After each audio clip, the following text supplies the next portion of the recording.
this beautiful day for the crunch of the leaves and that we can smell the rain and the snow. We ask thee to help us to think clearly and to work quickly and to make decisions that would help our neighbours and friends so that people will love to live in the Highland in the name of Jesus Christ. Amen.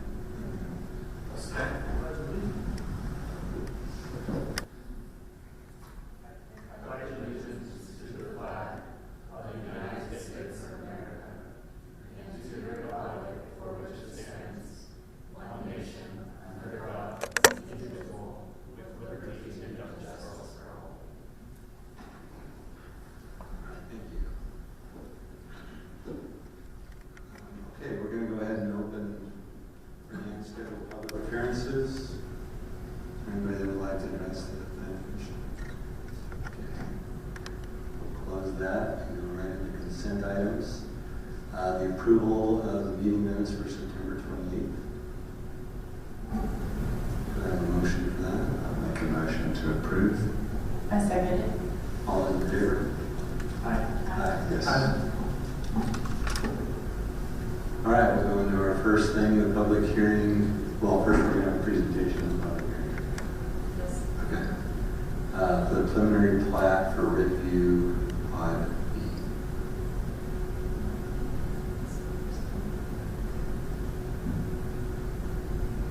And that is me. Thank you, commissioners.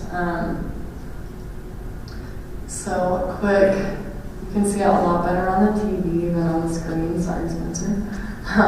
But the Vicinity Map, as you can see, this is part of the whole Ridgeview plan development. This is the northern portion. And so for those that are less familiar with the project, this is the giant development just south of Lone Peak High School. So you have North County Boulevard right here, and then this portion, this pod, is north of Canal Boulevard.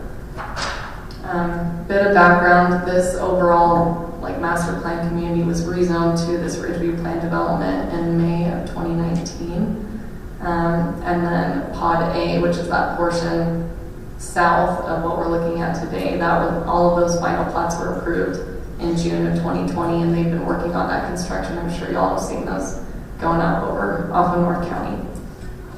We also did have a couple of minor amendments that were approved by staff to the Ridgeview PD. We actually did bring it to the council just to keep them updated on the minor changes that were being made, which when we say minor changes, it was more like slight square footage changes, but all of the main stipulations were still being met, and all of the main density requirements were still being met, which qualifies them as being minor.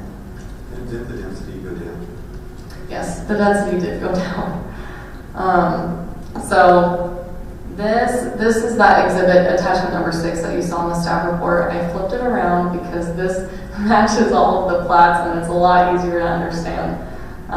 So north is this way where that arrow is pointing. And this is the thing that establishes the overall densities in the pods with the different housing types. And so those charts that you saw in the staff report, that was just proving or showing that the number of units in these plats matches these densities that were established with the PD. Just going over the overall plat, I'll show them each individually in a moment, but Pod B is approximately 70 acres. Just to give a little perspective, the overall master community is about 116, so it's majority of that acreage is in this pod. There are 424 units in these plats, which with the PD it had a maximum of 699 residential units. It's the max over that 116 acres. So with these 424 plus pod A, it comes out to be 689. So they're just 10 units shy of what their max was. In the different housing types, you have townhomes, carriage lots, and then cottage lots that are a little larger than carriages, and then the estate lots, which are the largest in the whole development. And then, say that one more time. So the estate lots, yeah, they're single family lots, are all detached. And then you have these 4 different developers. I'll go into more detail on that when I go through the phasing plan real quick. Aren't they all detached except for the town, for the carriages? The carriages, you have both detached and attached product. Or the cottages are detached? Or is that just for Pod A? That's just for pod. That's just for It's pod. everything except for the towns. Okay, look at that, okay. This is that overall, I'll go over it real quick. On this west side, this is all ivories, and so you have cottage lots and those estate lots and single family lots. And then right here you have Lennars. These are all towns, and then on the north end you have those carriage lots. And then you have David Weekly Homes that's doing these carriage lots over here, and then Boyer are doing these towns over by North County Boulevard as well. And then this portion right here that you see, this big chunk that doesn't have any units, that's that community park. So Ivory's portion, this is going to be split up into seven different phases. There are 145 lots. You're going to have to forgive me. The actual numbering in the units in the chart, I was slightly off in the staff report, but this is fixed and this is correct. But there's 78 cottage lots and then 67 estate, and then those are the minimum lot square footages for those lots, and that overall density comes out to be 4.5 lots per acre. And then this is Lennars. They have a total of 98 lots. There are those 12 carriage lots on that north end, and then 86 towns in there. The max amount of units per townhome in the PD was 6, and they meet that as well. They have a couple that have 6, and the rest are 4 and 5. And then that total density comes out to be 9.5 lots per acre, where for this pod it had a max of 12, so it still met that. And then this is all going to just be completed in one phase for construction for Lennar. So parcel E, is that a, like... Parcel E, that's just open space. I don't know. Is there plan to be a park in there? No, yeah, just park, open community, open space. And is that maintained by the HOA? That's okay, and then this is the David Weekly Homes. It's all just the same product type, all carriage lots with a minimum lot square footage of 2,700 square feet. And this comes out to be 6.9 lots per acre, and this is all just being done in one phase as well. David Weekly Homes is doing the Plat C and D, it's on the south of Canal Boulevard, and once they finish that, that's when they'll start working on this. And then these are Boyer's townhomes. There are 124 townhome units, and that minimum lot square footage is 1,188 square feet. And this comes out to 10.4 lots per acre, which again meets that the 12 lots per acre max. And they're planning on doing this also in one phase. They said about 12 to 18 months after they receive preliminary plat approval as their construction timeline. And then this last plat is just to plat parcel G, which is that community park. It's a parcel that's 4.8 acres. And then this is to plat Featherstone Drive. Featherstone is basically like the main road for Plat A. It's connecting 10100 North or Cedar Hills Drive down, meeting to Canal Boulevard down south. And then there's also this connection onto North County Boulevard going east and west. And is that part maintained by the HOA? That's also. Is there anything in the subdivision that is not maintained by the HOA? Yeah, North County Boulevard. Yeah, just the parkway detail. Yeah. The parkway detail will be maintained by the city, and then Everything in tract is... Correct. is all HOA. And Kelly, there's just that one connection to North County Boulevard, right? I mean, there's that one direct one in Pod A. Yes, and then you have the one that's already put in with Canal Boulevard. This is that phasing plan I kind of explained. So this whole western portion is Ivory. They're doing it in 7 phases. This is probably like what they've told us will probably be about 4 to 5 years out to complete all the way to phase 7.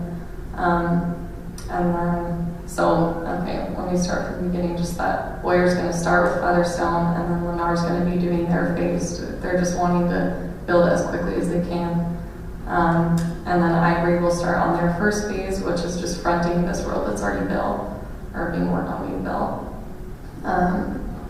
And then, like I said, Wickley will be working on this after Plat C and D are constructed and done.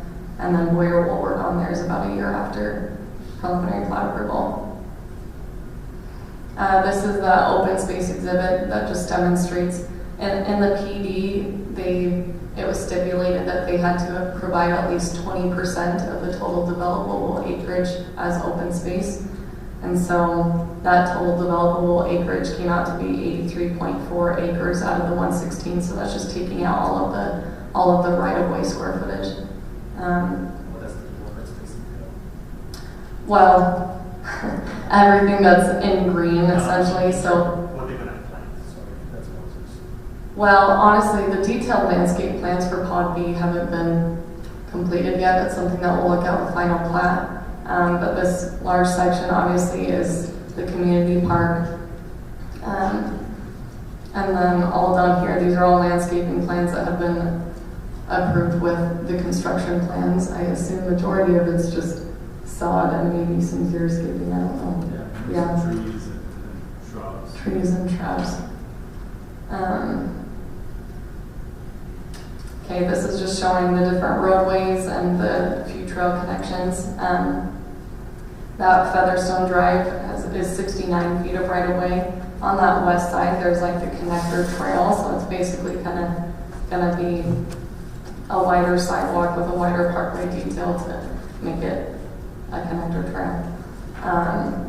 And then we have up here on 10100, it's 66 feet of right of way, making that road wider than a typical local road. And then all of the purple you see is 56 feet of public right of way. That's our standard for R140 subdivisions. That's what we typically do, is the 56 feet of right of way. And then all the pink that you see is the 28 feet of private right of way. And so those will not be publicly owned or maintained. That's private right of way. And then the trail connections, that little green stripe you see right there, that's a connection from, well, the Ivory development. It's a trail connection to the community park essentially. And then in Pod A, right just south of this lot, it's not shown, but there is also a trail connection going right here that connects to the parking lot in Highland Glen. And then there are also 2 trail connections in Pod A that are already done that connect to Murdoch Canal Trail. And for this, well, the public hearing that is to be held, we did send out those notices to the residents and properties within a 500-foot radius, and we have received no correspondence. And we as staff just recommend that the Planning Commission accept the findings that were written in the staff report and recommend approval of the proposed preliminary plat subject to these stipulations. I'll go through them really quickly. The top 3 are pretty standard, just making sure that all the public improvements and plans meet the requirements of the city engineer when it comes to the construction phase. 5 through 8 are actually just verbatim stipulations that were included in the original PD. And so we're just reiterating them, basically reminding us, making sure that those things are addressed. Number 4 is actually, there's a city sewer line that is on the very west side of Ivory subdivision. And unfortunately, it is, after the title report was done and everything, this is a sewer line that was put in back in like 04, and we could not find record of any recorded easement of it, and just a portion of it is in the private property. And so the rerouting of it would be the city's burden to pay if we do reroute it. This is something that our engineering department and the city administrator are still discussing. That's why the stipulation is worded the way it is, just that it be resolved, because we're still kind of trying to explore the options. If we do pay for it, is it necessary? Basically, the point of it was that we didn't want a sewer line in private property. We're trying to get away from that. That way we're not digging into people's backyards. But that's something that would be resolved, and that stipulation, just make sure that it's resolved before final plat approval is given. I sent you an email about that later. That's approved. Say that again. No final plat until that's been Yes. addressed. Yes, that's correct. So Kelly, I have a question. So we are responsible, because when you and I were chatting, Yes, I know. I sent you an email about an hour ago because that's when I had the discussion with Nathan and found out different than what I had thought. So But what does that mean in English? Is that 100 grand? Is it 50 grand? Is it 10 cents? here, let me. How long? I honestly don't know the cost. So the sewer line goes all the way along this, if you look at where my mouse is going. Yeah, it's just. But it only goes into private property, like right at this jut out. And then I think barely right here. And so if we did decide to reroute it, basically what's in the private property would just be left there. We wouldn't be like excavating, taking it out. We would just be putting in a new line that kind of jogs out into the right of way. How long has the sewer been there? Say that again. How long has it been there? I think it's since '04 was the earliest construction plans we had for it. But I could be wrong. It could be a couple years earlier. It is a dry sewer line. It's not. Sorry. Thanks for pointing that out. The only reason why we keep it is for the future. We're planning on having the need in the future, but it is dry, which again makes it cheaper to reroute it rather than if it was not dry. But So Kelly, what are the options? Is there an option to just leave it and just have an easement on the property? Or is the only option, so sad, too bad, the city made a mistake and didn't That, do you the know land what? surveying correctly, and so we need to just shift it? to leave it in the existing, like in the private property is an option, and that's basically this all came up because our city engineer was like, wait, we don't want this in private property, and so that's where this came up. And so basically based on the fact that the city would have to pay for it, that's why we're exploring, is this absolutely necessary? How far would we need to jog it off if we did? How much space we need if we do need to dig it up, that sort of thing. So are there manholes sticking up? Yes. So it's very Oh, visual yeah. that it's there. Yeah. I'm guessing that if we kept it there and had to fix something, that would incur a real large expense to some of those pretty lots of those big houses that are going to be right there. I just think it's not so simple as like, what does it cost us now versus in the future, there's 4 neighbors that we have to redo their entire landscaping, which cost-wise, you know, Right. bummer. I know. It's just one of those things that obviously happened like 20 years ago, and it's like, I don't know. Is it something that will be, I don't know, call out in the deed so the future owner are aware about? If it remained in the private property, yes, that's something that we would take care of. So they will be notified at purchase that. Yes, we would do it that way, making sure that they knew that there was a sewer line in their lot. And is the city responsible or it's the developer responsible to notify them? Oh, to notify them? Yeah. That's a good question. Like, Real estate. I'm happy to talk about it. Yeah, please. I'm like,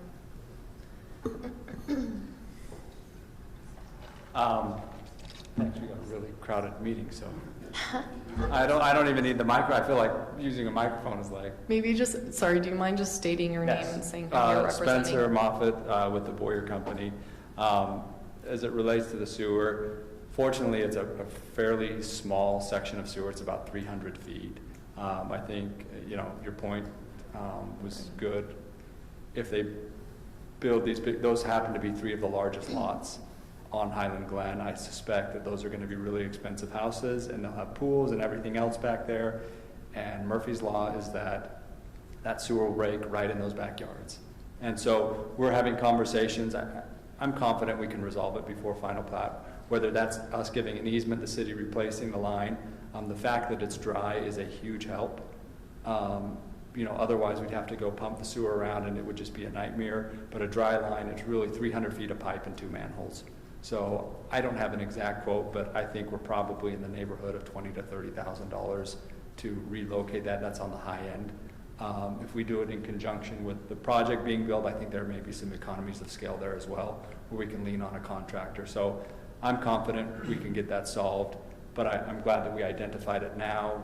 credit the staff and the city engineer for finding that, as opposed to 5 years down the road when there's a big problem and you have homeowners showing up and yelling and screaming. So either solution, relocating it or an easement, I'm confident we can figure that out. It just seems like something's missing. I mean, you don't go dig an entire sewer trench in somebody's yard or property and they don't know about it. There must have been a license or some agreement. Or Oh, Yeah. well, this was, I know, but somebody on the property, there's still a big ditch that was built back in there. So I think it was a function, the state has been pretty willy-nilly with permissions and easements over the years, and what State owned it? the state owns it, it was yes, part of and the so, development center. That's yeah, it's right. part of the development center, and so I suspect there was conversations, easements, and all that. And it just never Procedurally, got- somewhere it got lost, never recorded, and now we have a sewer line on this property, so I think you could probably peg it back to that. We've had a couple of these issues down there, which, you know, given the size of the property, it's 114 acres, the number of issues is relatively minor given the size. So, okay. Yeah, I'm happy to answer anything else. Okay. So it'll be resolved before final vote. Yes.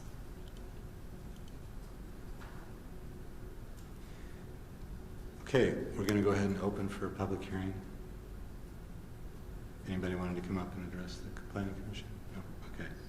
We'll now close the public hearing and we'll entertain a motion. Is that the motion? Can I ask some questions, Jerry? Oh, I'm sorry, absolutely. Or more just observations. And this relates to something we're going to be talking about later on. The, what is it called? Parkway that goes Parkway along North detail. County. Mm-hmm. As a developer, and please answer frankly, genuinely want your opinion. Do you care if it's grass or if it's more xeriscape, kind of given the climate and Yeah. the water that we've had, or is Oh, that that's- more expensive? No, xeriscape is depending, there's all different type of landscaping. You can see on Canal Boulevard where we're in control of the landscaping, we went with more of a xeriscape look just because of the water issues. I think, you know, being in an arid environment is probably something that we should consider more often. So yeah, North County Boulevard, we're supposed to follow the parkway detail that the city has established, but if there's some flexibility on xeriscape, we're open to installing it that way for sure. You know, I think it'd be nice though to do whatever we do consistently from Canal Boulevard all the way back to the high school. So we probably want some continuity in design, just so it's not jumping from different type of landscaping. Well, even if we broke it up where we had some grass, hardscape, And that's- some grass, and then that kind of blends us into that. And that's what we did on Canal Boulevard. It's a mix of turf grass, but you don't need 2,000 feet of turf grass that's, you know, in a 4-foot park Right. strip. It's not really usable. So visually it's nice. People are used to seeing turf grass, but so do islands of turf grass. But then that rock mulch with, you know, shrubbery, desert grasses, trees, I think that's exactly what Do they have the option to do that in our code? So I spoke with Nathan about it. By our development code, basically it just falls back on the parkway detail specifications in our general plan, and then we also have engineering standard drawings that both of them call out grass or sod as being filled in for that parkway detail. But when I spoke with Nathan about that and pointed it out and showed him, he was like, honestly, like the general plan and like design criteria, it's not like, okay, you need to help me out if I'm wrong on this because I don't want to say something wrong.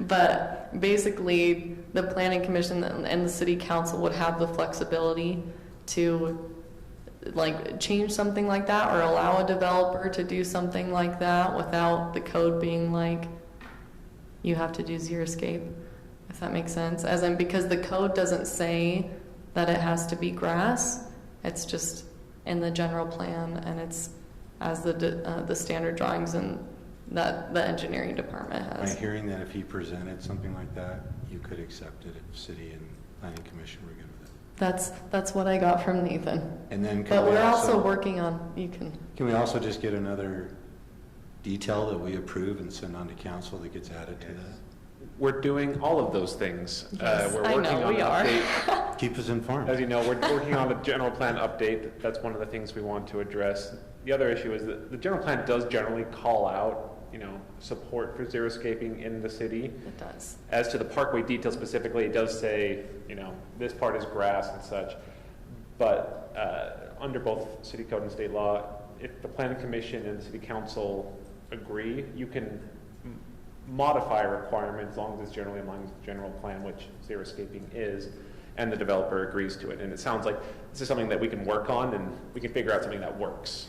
And as long as we go through that process, and the planning commission seems to be very much on board, I think the city council is also very much on board, we can probably figure something that works. So would that just be a recommendation and a motion then to consider? As part of the approval is, recommend that and I think is that a step already? No, it's not, so we could add a step being like, I would add staff look at xeriscaping or. That the planning commission recommends, with these steps, that there's an additional one that xeriscaping be used in the parkway detail, subject to, obviously it's going to have to be part of the final plat design and coordination with Boyer and making sure it works for them. And I haven't looked at the city, code for xeriscape, but we're certainly open to that. It makes perfect sense to xeriscape a large portion of that. So to staff's credit, they've been great to work with. Yeah. We've figured out and worked through all the issues, and I'm confident that we can work through this. And I think Does this project also have that little strip in front of all the homes? That, we have curb. Oh, like a park strip? It does have a park strip. Could we look at also hardscaping that as well? If the developer wants to do that. They can.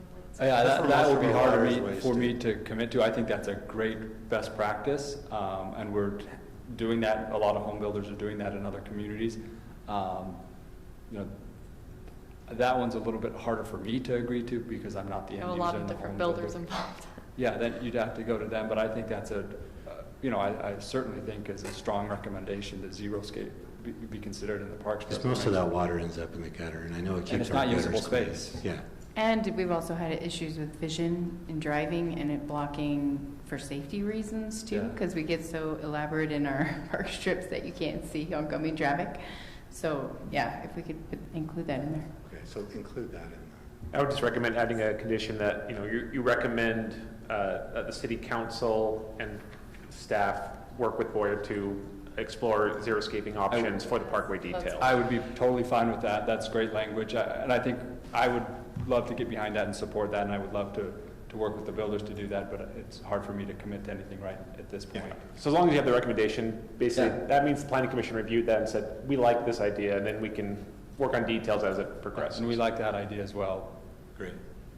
That'd be great. Any other questions? I do have, well, I should let someone else speak, but I've got a question about that middle road between the two traffic lights that exits, so right below,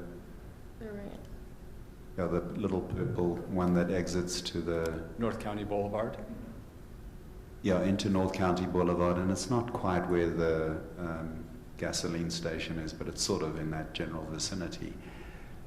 I mean, I know that you've done the traffic flows and all that, but turning, we're going to have people that are going to try and turn left, and that is just a recipe for disaster. You will. So that's actually a permitted, so because it is a UDOT road, we have to go through Region 3 and get UDOT permission, so they'll have some stipulations Or on whatever that. they tell you. On that, and they did not want multiple access points onto North County Boulevard for those very reasons. So we have limited access to North County Boulevard. They actually, I think, initially indicated we could have 2 access points. We reduced it to 1 for the very reasons you're talking about.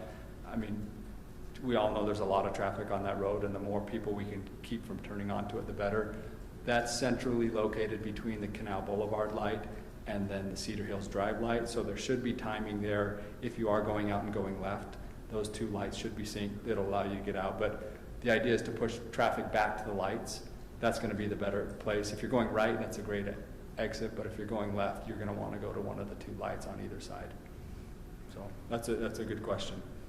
Hey, Kelly, I'm sure you guys have done a study to understand the flow of traffic and which of the 2 bigger intersections or towards the high school or towards the Canal Boulevard is going to be used, but it feels like that long term is going to be a choking point from the subdivision into the Canal Boulevard, because I don't know if naturally someone is going to come from those two subdivisions, which don't feel like they have any access to the road, the blue road that goes perpendicular to. Sorry, let me show this one just because you can see all the roads going south.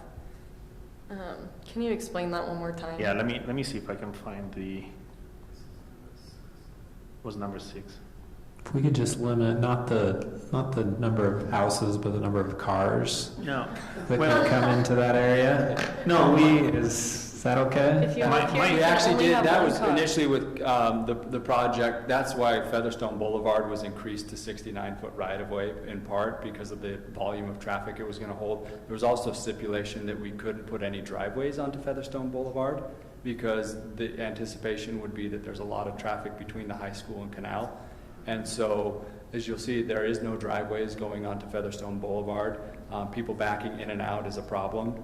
That will be a pretty high traffic area, and I think it's been designed as such with the road size and the driveway design. So, yeah, that was something that came up in the initial plan, and with the traffic plan is you've got to have that main north-south, and don't have, just make one of them to deflect the traffic and create that connectivity. No, yeah, my point was that both the Boyer and Weekly Phase 1, they feed into, I don't know the name of the roads, but it's the road perpendicular to the Firestone Drive that goes into Canal Boulevard. Yeah, they fed both there, right?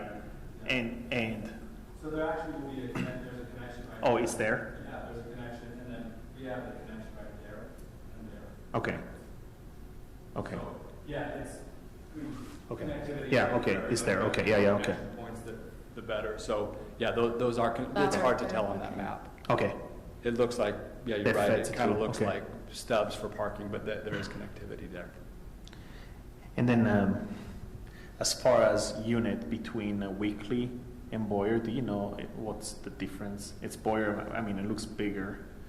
And the reason why I'm asking is because it looks like Boyer has more parking than Weekly. And So- obviously, I bet it meets the city requirement, but it feels kind of Weekly. So I can speak I to was that. like, you can answer that. The Boyer product is townhomes, similar to what is being built south of Canal Boulevard now. They all have driveway, 18-foot driveways and 2-car garages, which is something that, we feel you can never have enough parking, right? And there's also guest parking stalls. Typically in attached product, there's always parking issues. The Weekly product is not townhomes, it's detached product. So it's small lot, single family. You probably haven't seen it, but there's one home standing in Ridgeview, a blue home. That's the similar type, their model home. This will be similar product to that. They also have a 2-car garage and 2-car driveway, and they will have some guest parking throughout. Parking is always an issue with small lots, but we found that the best mitigating factor is not only a garage, but also a driveway that they can actually park in, because garages get filled with stuff, and then they get pushed into the driveway. Right. So we made the mistake of doing this product in one city, and we didn't do full long driveways, and it's been a parking nightmare. So I think driveways are the key to. Yeah. So again, it's conceptual, so we'll have to we'll have to figure out, that'll be guest parking through here, that'll be guest parking up on this side. Is the primary point. There's quite a bit of room for several stalls there, and then there's a bunch of room down in this area for stalls, and then there's some room there for stalls. Is there any kind of anything in the median of the road that would prevent people from parking on the side of the street? Yeah, so those are private roads, so they're 28 foot. So those will be privately maintained by the HOA, and in other communities. It's part of the reason you make them so narrow is so that people can't park it on the side of the road. If you get between the city right of way and that 28 foot, it's kind of this no man's land where people pull up on the sidewalk and park, and it's just a disaster. So 28 seems to be the right size where you can get traffic going both ways, but you don't have people trying to park on both sides of the street. And the other thing is you'll have driveways, if I point it out. The driveway, these are all rear load units, so driveways will be coming out here. So if you're parking on the street for emergency vehicle would not be able to drive across the community neither, right? So again, it's conceptual, this is Yeah. preliminary, so Okay. we'll figure that all out. Final, but we've learned from a lot of mistakes we've made, and we'll inevitably make mistakes here, but hopefully they're small, not the big ones that we've made in other communities over the last 10 years of doing this product. Sorry, Heather, just for minutes real quick, because I saw you looking at the screen. Just that the parking stalls would be like some of them in parcel H and then some in parcel J. And he also indicates someone on the north side of Weekly, Yeah. which they're not on the That preliminary person. map, but I'm guessing they will be eventually. Yeah, final, we'll look at that, and we'll look at those. Those would be the logical places to put Sure. the parking. Yeah, thanks. Okay, great. Okay, any more comments or input?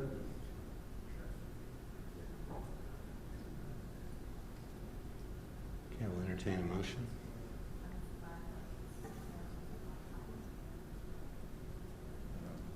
I'll make a motion. I like when you make the motions. Go ahead. Okay. I move that the Planning Commission accept the findings and recommend approval of the preliminary plat for Ridgeview Pod B, subject to the 9 stipulations recommended by staff. Is that okay? With the addition of that, the ninth The one, ninth being- recommending yes. the strong proclivity to, or an affinity towards xeriscaping.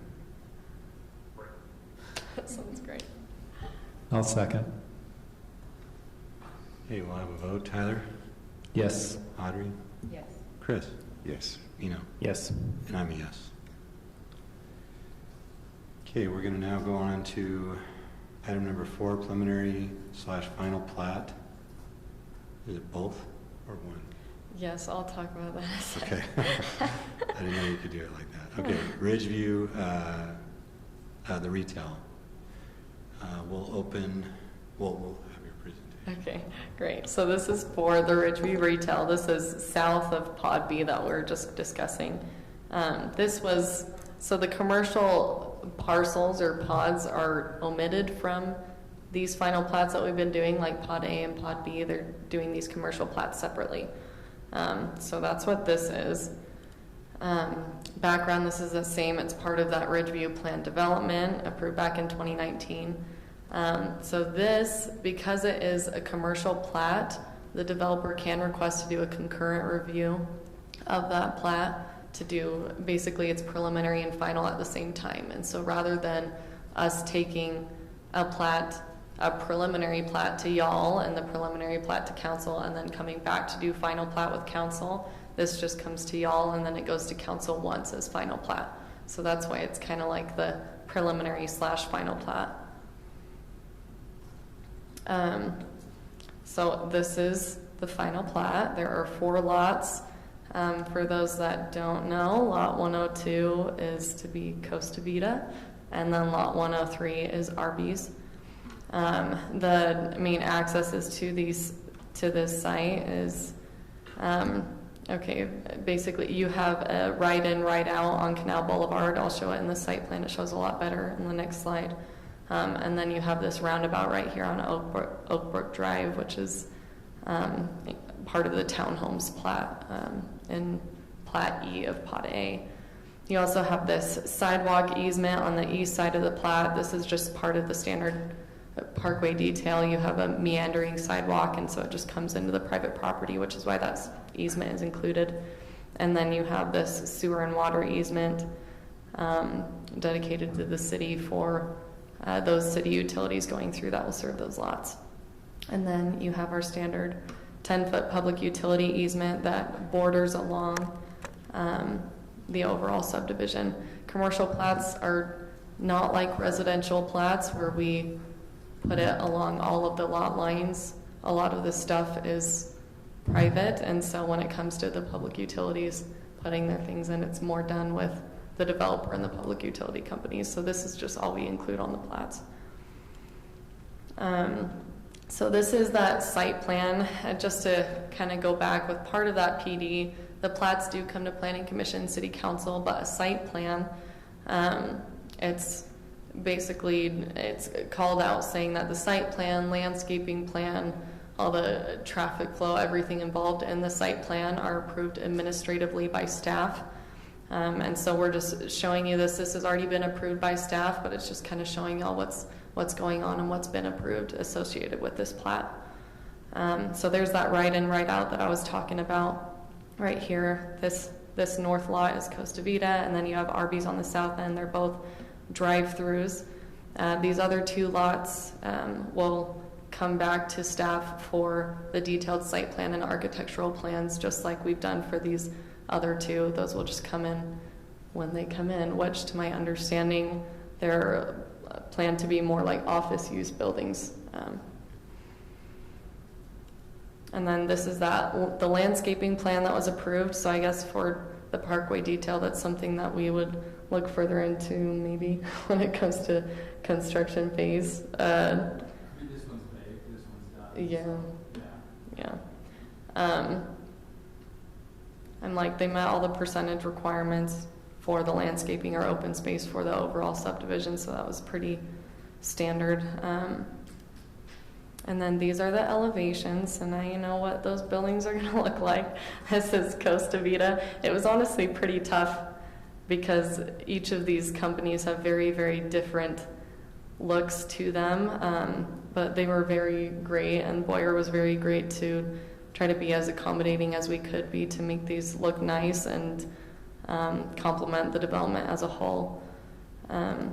And then this is the Arby's building. So this is brick. It's not a pink stucco wall, I promise. But this brick is the same brick that's in this Costa Vida building. And then you kind of just have the blacks and grays that are intended to complement each other. And we tried to get rid of as much of that red stripe as we could, and Arby's was very kind to get rid of some of it.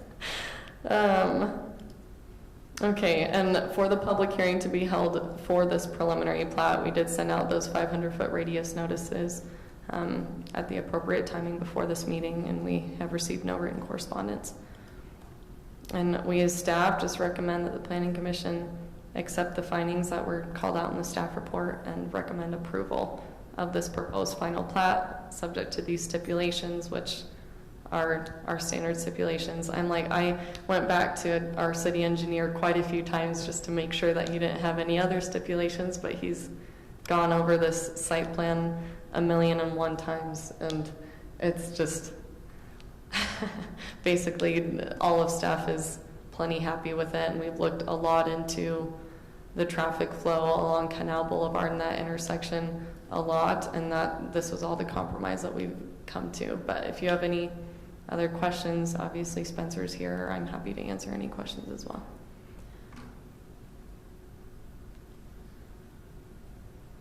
Okay, we'll open up for public hearing real quick. As being no public, we'll go ahead and close that hearing. And Tyler, do you have any comments that you want to address? No, I don't. We wished it was a Chick-fil-A, but what do you do? So do we. I guess that would just cause more issues with the traffic, so maybe Arby's is okay. Three, yeah. Chris? Mina? I'll just... What's the zoning, sorry? What's the zone? Zone for this. So it's basically, it's like the commercial office, or it's actually part of flex use. It's a flex use pod in the Ridgeview PD. Yeah, I just think this is a good example of the two different strategies for drive-throughs. And I think the only strategy is Arby's is probably the best if there was a pony wall that kept the cars in the drive-through. Because like where we are, the Costa Vida blocks everything. You can't get to any of the other stuff when they just start Piling up. And then you can't, I don't like drive-throughs, so I always go in. You can't park in any of these spots because they just start backing up and moving. Yeah, I just thought it was interesting, the two different strategies, and I think if that was a pony wall around the cars on Arby's, that would be the best one. Just to keep them keep the two systems separate. Because they collide with each other, especially with the whole COVID thing. They don't function. All right, we'll entertain a motion.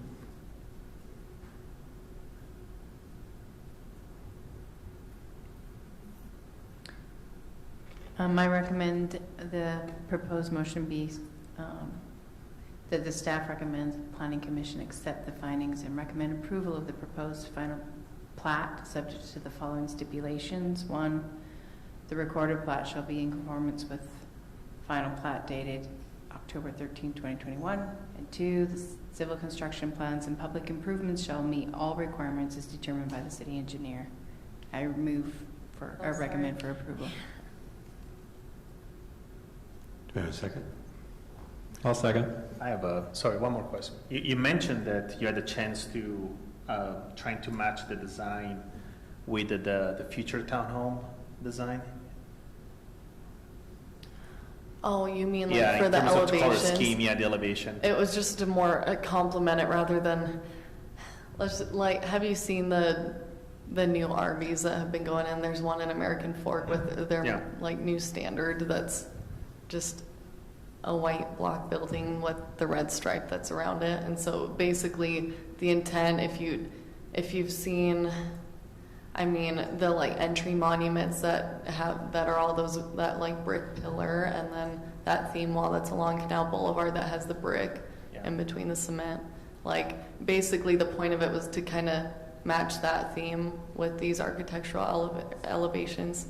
But we were not trying color scheme wise to match the elevation of the future townhome because we haven't seen No, the those, townhomes right? are Okay. like blue and white and gray. Yeah.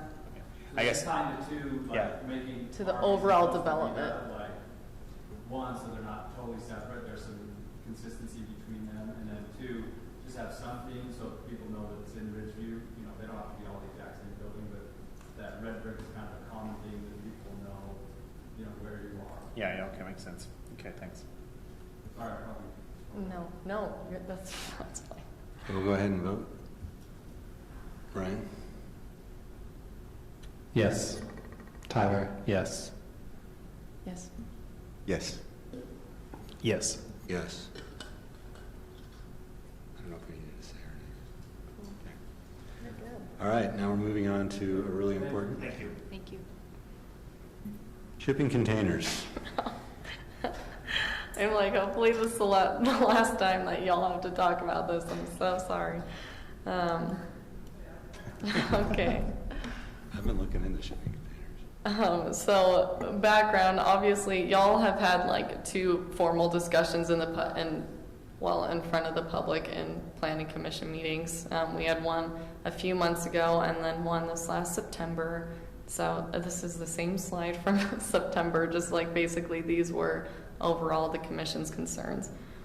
And then we related that to what's already existing for the regulations and accessory structures that are applicable to the R140, R130, and R120 zones.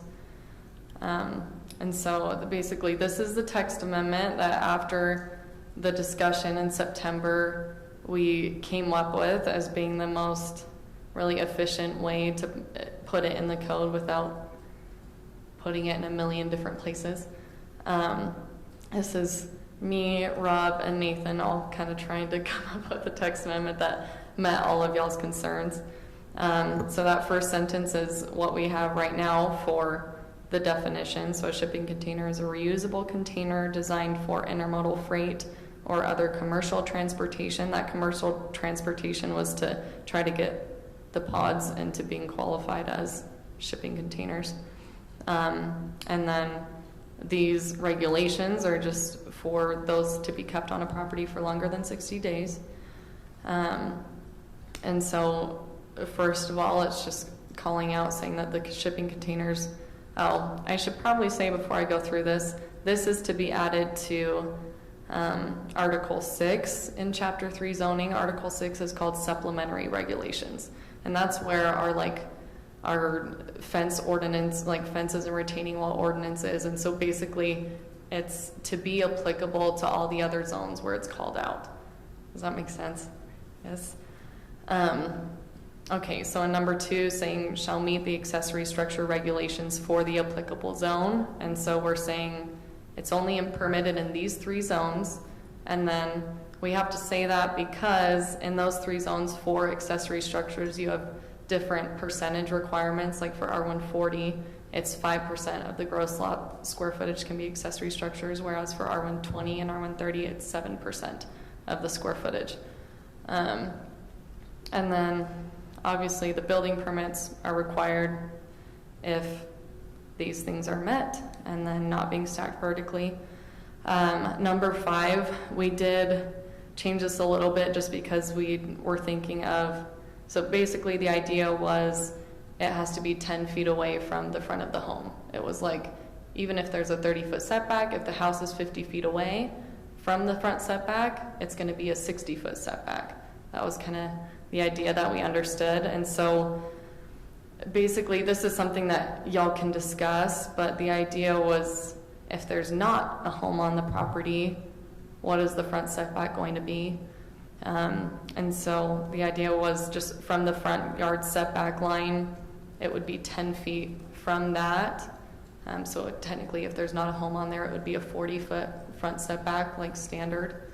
But then if there's a home that's set further back, it would be set further back. That makes sense, which if y'all think otherwise, we can talk about that. Could you also say that wherever they put it, when they do build a home, it needs to be 10 foot in front of it? So they got to really pick where they're going to put that thing. Well, I mean, typically, they should be able to just move it. I know, but I'm just saying, to simplify it, if they do build a home, it needs to, can you really build auxiliary structures without a home? Can I go buy a lot and just put my auxiliary structure up there? True. If we I qualify thought you these had as to have a accessory permanent structures, there house. can't be an accessory structure unless there's a home on there. That's true. So this wouldn't even be applicable technically. What it would be saying is if there's no home, there can be no shipping container. So buy a lot and build a workshop. No, as in, I understand, we did this front yard setback line, but if it's following all the accessory structure regulations, you can't have an accessory structure on a lot that doesn't have a home. So I guess that's something that y'all could call out. Well, let's Yeah, clarify. theoretically, as written, it would be, you can't have an accessory structure without there being a structure for it to be accessory to. Right.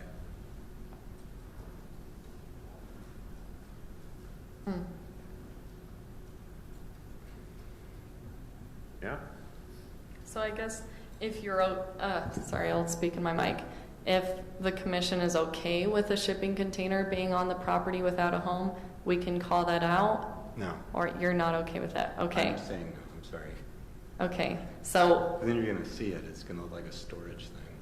so in y'all's motion, you would just call that out saying, change this, take that out, make it so there are no shipping containers on lots that are, which honestly, if we just take that out and leave it how it was, how y'all discussed before, it takes care of that. If people are using shipping containers as some kind of barn and they're using this property for livestock,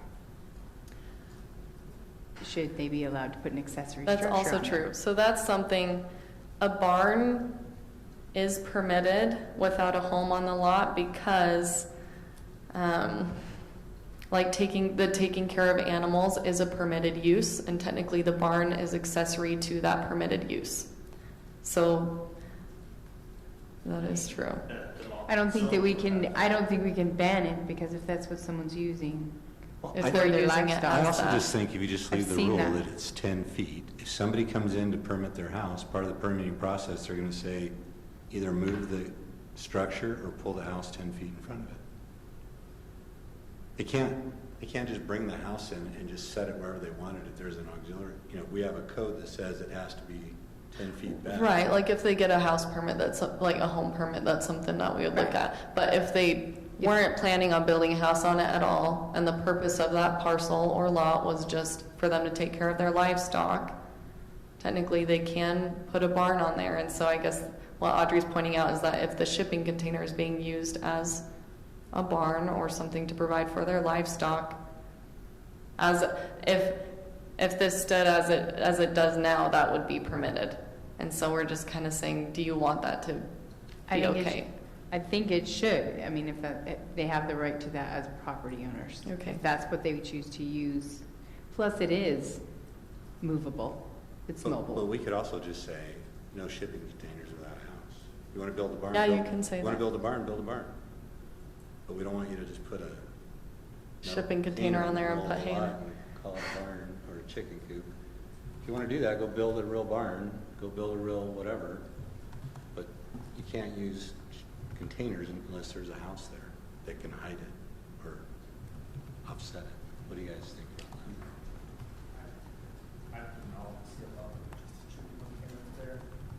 Guess then who's gonna? I guess who's gonna ensure that it's being used as a barn, right? Besides taking the word of the owner. So, Which with code it's- compliance. Because they can use it to hold all their equipment, to for hay, whether they're putting livestock in it or not. I just came from New Zealand a couple of years ago, and they do tons of things like that. Like, yeah. And it's beautiful, but it's much more industrial looking. They're not into, Well, I think that's Architectural. where we have to kind of decide, like, what's our goal with this shipping container amendment? Is it to prevent the eyesore shipping containers, which in my understanding it is, Right. because it is an eyesore as I've noticed it around, and we don't want that in our city. I think these scenarios in open lots where you have just this old shipping container right there, even if it is by livestock, it becomes an eyesore. So I would tend to lean towards what you're saying, Jerry, where I would want a house that could hide it. Yeah. And then if they want to go build a hay barn they can do all that. They just can't use shipping containers to do that. Okay. Because this is a shipping container amendment. Would we add that as another point, or just put that right there?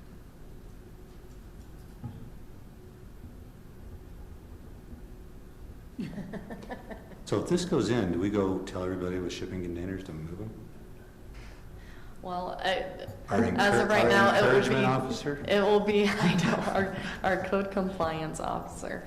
It would be the same as regulating everything else right now, where the council has directed us to do it on a complaint basis. That's fine. May I make a comment about number 6? Yes. Yeah, We're go ahead. done talking about the other one.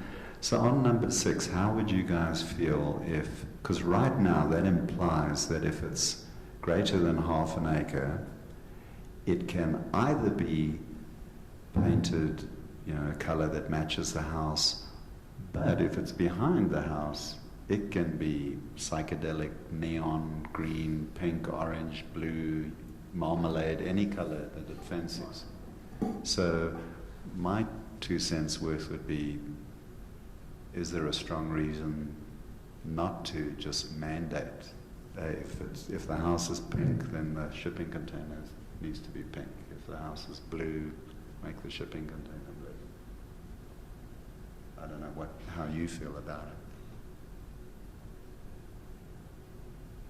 it. In other words, just omit in the very last sentence, if the lot is greater than half an acre, the shipping container must be painted a color consistent with the main dwelling, period.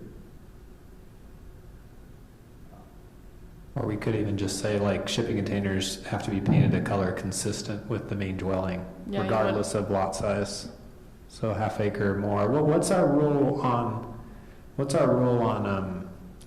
like a Accessories. shed or something? So that is, if it's a half acre or less, the materials have to be consistent with the home. If it's more than that, we don't regulate it. We discussed that last time, and that's I think why they meant. That's why So it this, happened So that way. you copied, yeah. So that's what was discussed was, so this example is a lot greater than half of an acre, is if it was behind the home, we didn't care about color, but then if it was, okay, so here's that, this was really hard to explain, that's why I tried to draw it to maybe help us. But you have that 10-foot setback from the front of the home, and then if it's not placed behind the home, so basically like this line right here, if it's within this vicinity, it would have to be painted consistent with the home. But if it's behind the home, the color and material, like the color doesn't matter. That's at least what I understood by the discussion. Correct me if I'm wrong, please. and that would motivate people to push them back farther on the lot. and honestly, there is the situation, well, and we could use myself as an example, if I had to pull one out of the air, where if you put a shed or an accessory building, you're actually matching the fencing, not the house. So it kind of blends into the scape, where it's not the same materials as the house, but I have an acre. Do you know what I'm saying? So I don't think we need to be extremely rigid, where it has to be the same material, same whatever, same, but harmonious to the house, the surrounding property, you know, whatever it is. I think it looks a whole lot better that it doesn't look like my house. But it matches the fencing. I have tan and white fencing. And it's consistent with that. So I'm just saying, it doesn't have to be, I get that you're not wanting marmalade and turquoise and aqua. Yeah, maybe the key issue here is for me at least, because I deal with a lot of shipping, you've got APL, Hapag, Lloyd, Matson, they all come with their own logos on them, and that just makes Highland look more commercial, industrial. And so the painting, I'm actually okay with just that. Scratch the lots a half an acre and just say shipping container shall be painted a colour consistent with the main dwelling. I don't know. But you bring up a good point about the fence. It might actually look better. If you have a fence. I don't have a fence. But the existing code states what you wrote in there for auxiliary, whatever buildings. Is that what you said? So this is what it says in the accessory structures for materials. Shall be constructed out of exterior materials consistent with the primary dwelling if the lot is half acre or less. That's what's existing in accessory structures. Well, we Which agreed- that's why we y'all agreed called that out we weren't gonna paint. have them do the material, just color. And a lot of fences are stained, so you can't really stain it. I guess you could say match either one, right? Is your fence a white? What if it's one of those white vinyl fences? You have to paint it white. Everyone is, they're whitewashing their houses. I mean, I think just if the main plan is we don't want psychedelic painted, so I think if we took out that, but harmonious to the house and or fence or something like Or that. earth tones. Yeah, it's just, I don't know. That's what are harmonious. What are, In terms of color schemes. I You got know, any like you could get some pretty good ideas out there.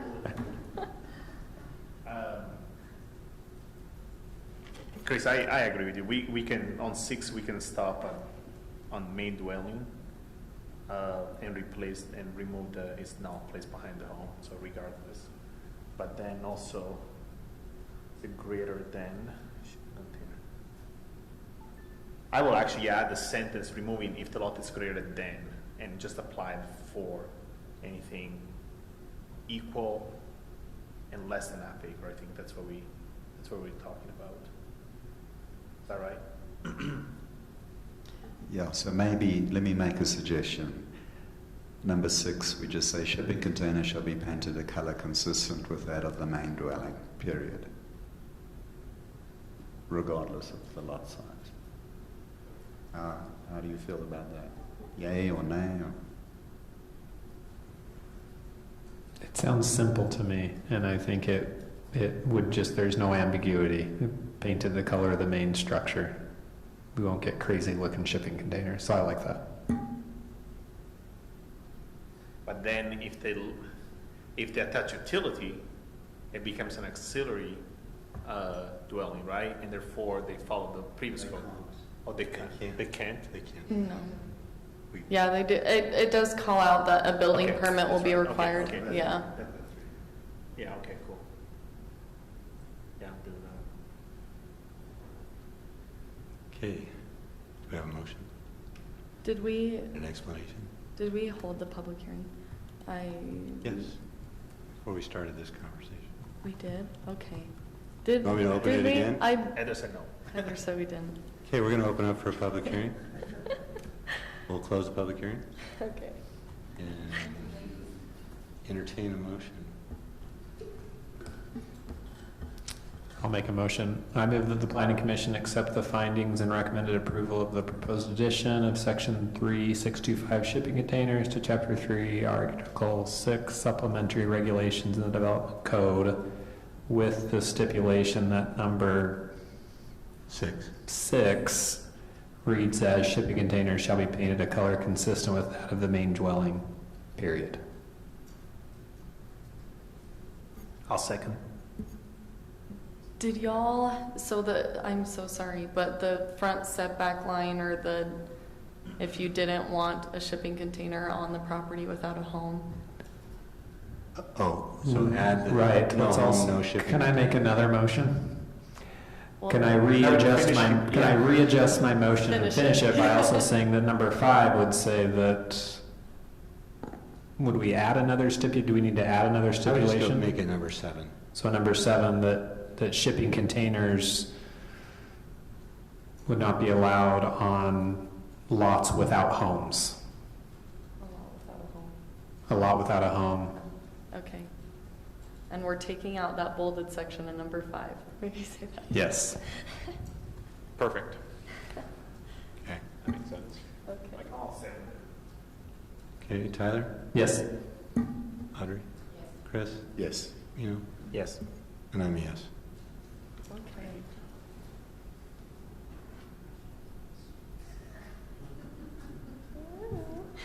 You're smiling.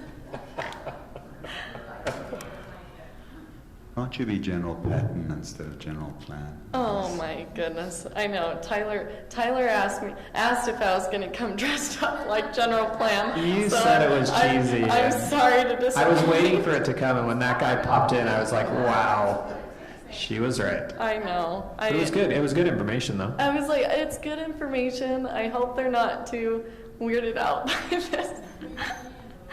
Oh gosh.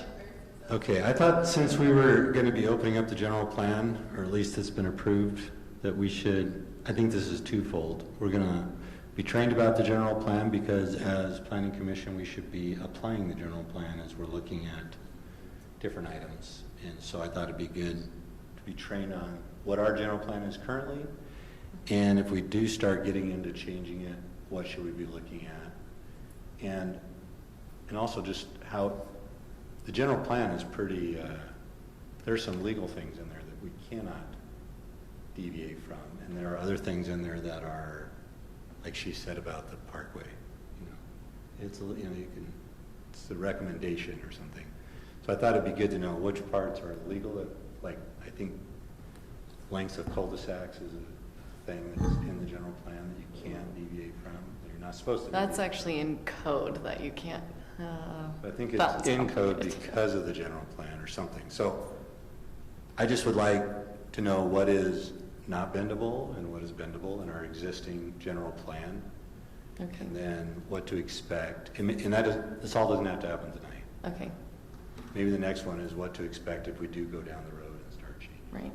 So our kind of plan with this, at least today, to your point, we do need to go over what's in our existing general plan because it's very large, and I'm like, I have not read every single word of it, so honestly, going through it for this meeting was a really good thing for me. I've gone just through things that I had to reference, but actually going through every single section, there are a lot of things that I didn't know. Honestly, I was talking to Rob about it. There are a lot of things that I didn't know were in the general plan, but make a lot more sense because we've been following it.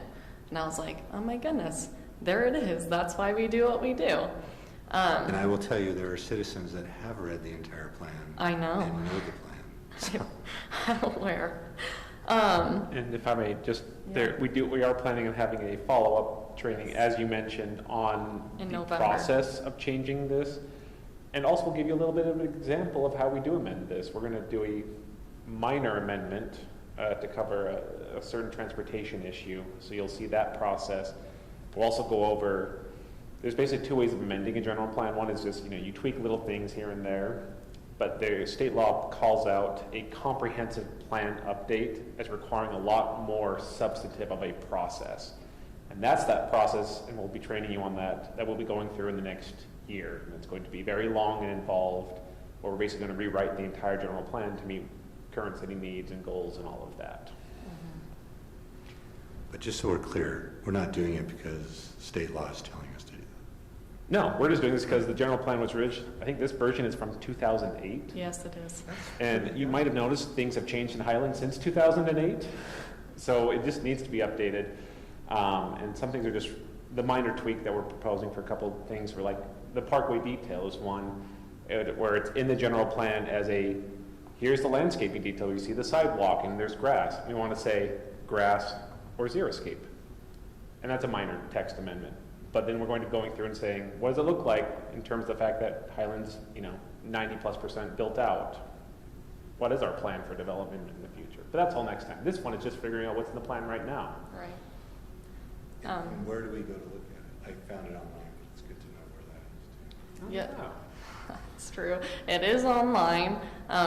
If you go to the departments in the planning department, there's a general plan link that's it's a general plan tab, and then there's a link that gives you the entire document. Okay, I'm gonna go through this as quickly, but as also in as much detail as I can. Okay, basically, the role of the Planning Commission as a whole, there are several roles. Obviously, y'all have had a lot of experiences with looking at code and text amendments, but also the applications that come in, like developments that come in, and being involved with the public and being able to make sure that you're addressing the public's concerns and what concerns you can address and ones that you can't. But one of the main roles of the Planning Commission by state is that basically y'all are over creating the general plan, or maintaining the vision and objectives of the general plan, and making sure that those objectives are met when we do get land use applications and we do look at text amendments, just making sure that those things are consistent with our general plan. So just a little definition, like Rob spoke about a little bit, a general plan is a comprehensive long-range plan for present and future needs of the municipality and growth and development of all or any part of the land within the municipality. And so you'll see as I go through all the individual sections, just a lot of research and analysis, like statistical analysis, is done in order to make sure that we're planning well for the future. When we look at build out or look at population forecasts, are we planning for that much population to be in the city? And this is looking at utilities and location of developments, when we're looking at wetlands and floodplains, making sure that we're not impacting those so much that we're in trouble in the future. And we're also looking at roadways and traffic volumes, just honestly anything you could imagine. This was all looked up back in 2007, 2008 when they were putting this general plan together. Like we said, there's a lot of public involvement involved in putting a general plan together. These specifically were all listed as things that the city held in order to write this general plan. They held several neighborhood meetings, several open houses. They put out surveys to kind of get what the public was wanting or what their concerns are, and then they also had it posted on the website and also had development review groups. It's just a lot of public involvement, trying to make sure that you're addressing all of their concerns. Honestly, as well as the cities, when you think of engineering and public works departments, what they think our city can and cannot do. Okay, basically, for the general plan, there's like an overall vision of the city. This is just the short, just kind of synopsis of that whole vision, is that Highland City is a bedroom community with large residential lots, single-family homes, natural areas, and open space. That was basically the vision statement of Highland City. Bedroom community, obviously that basically just means that almost everyone that lives here doesn't work here. It's like majority residential. And obviously you have the natural areas and open space. That was all incorporated in when they were doing the open space subdivisions and allowing native areas.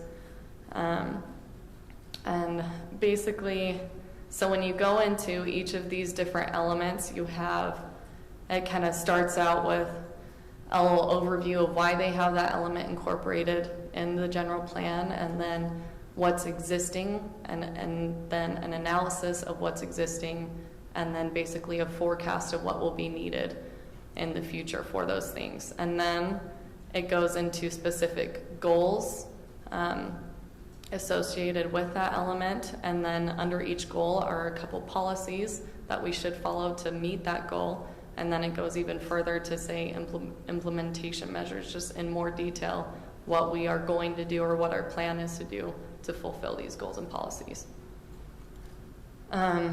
That just goes more into it. Just an example of one of these goals, policies, and implementation measures. This is in our land use element. One of the goals is to promote a wider range of housing options to meet Highland City's fair share of moderate income housing. The policy associated with that was to revise existing policy to allow higher density housing in diverse areas of the city. And then the implementation measure, one of them, was to allow basement apartments to be occupied by no more than 2 people per bedroom. And so at the time, ADUs were not permitted. Something that the city did was to allow accessory dwelling units, and then we've gone further and had a few updates since then.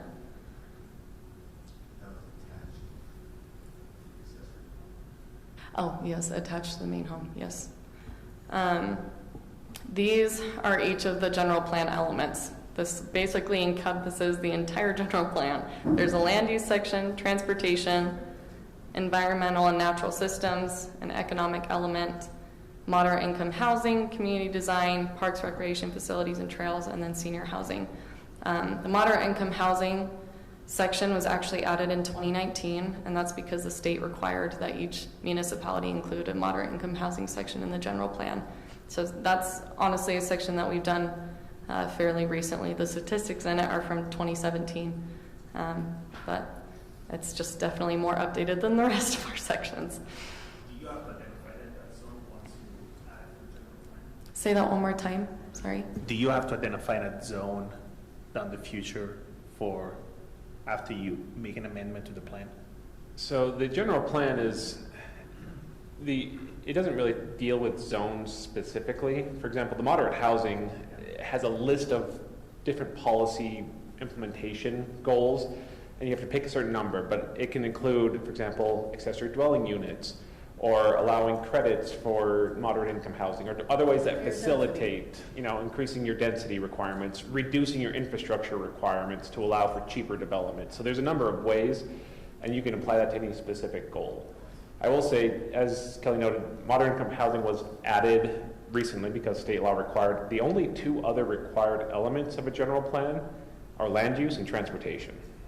Those are the 3 required elements. And then there's a whole list of things you can't have in a general plan, but the minimum you have to address is land use, so your zoning, transportation, how do you connect to everyone around you? How do you, connect with mountain land, MAG's, transit, and all of those, UDOT's transit goals, and how do you provide for moderate income? Everything else is how do you address the community's desires? Did that answer your question, Mino? It does. Okay. I mean, it's just moderate income is just... Based the guidelines that the state provides to the city. Yeah, the state says, look at any of these things and pick 3 of them at least to add into your plan and put them somewhere in your city. We love it.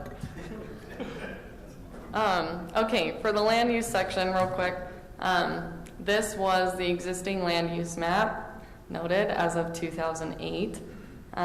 They have the residential split up into the actual square footages or acreage of the lots. All that red that you see are lots between 0 and 5 or 0.5 acres, and then the orange is 0.5 to 1 acre, and then 1 acre plus is the yellow. And then obviously you have a lot more agriculture or vacant area than what we have now, just because a lot of it has been developed.